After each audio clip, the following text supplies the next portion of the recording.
తిరుపతి తొక్కిసలాట ఘటనలో ప్రాణాలు కోల్పోయిన కుటుంబాలకు చెక్కులు పంపిణీ చేశారు ఏపీ హోంమంత్రి అనిత.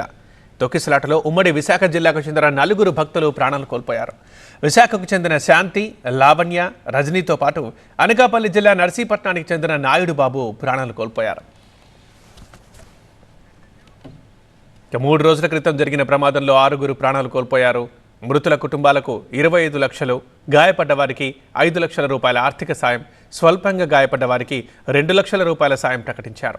ఆ మొత్తాన్ని చెక్కుల రూపంలో బాధితులకు విశాఖలో అందించారు హోంమంత్రి.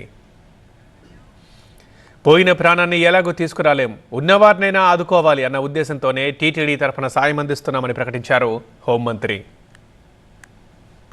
జరిగిన దురదృష్టకరమైన సంఘటనలో ప్రాణాలు అయితే తీసుకురాలేం, కానీ ఆ ఉన్న కుటుంబాన్ని ఎటువంటి ఇబ్బందులు పడకుండా, అదేవిధంగా ఉన్న కుటుంబంలో వాళ్ళు ఎక్కడ ఇబ్బంది పడకుండా చూసుకోవాల్సిన బాధ్యత కూడా గవర్నమెంట్ మీద ఉంది. కాబట్టి ఈరోజు వాళ్ళకి ఉద్యోగం ఇవ్వడం కానీ, అదేవిధంగా 25 లక్షల రూపాయలు ఎక్స్గ్రేషియా ఇవ్వడం కానీ, మిగతా కుటుంబ సభ్యులు ఎవరైనా కనుక వాళ్ళకి సంబంధించి చిన్నపిల్లలు ఉంటే వాళ్ళకి చదివించే ప్రక్రియ కానీ ఇవన్నీ కూడా తీసుకున్నందుకు ప్రత్యేకంగా తిరుపతి దేవస్థానం వాళ్ళకి ఆ బాధ్యత తీసుకున్నందుకు ధన్యవాదాలు తెలియజేసుకుంటామండి.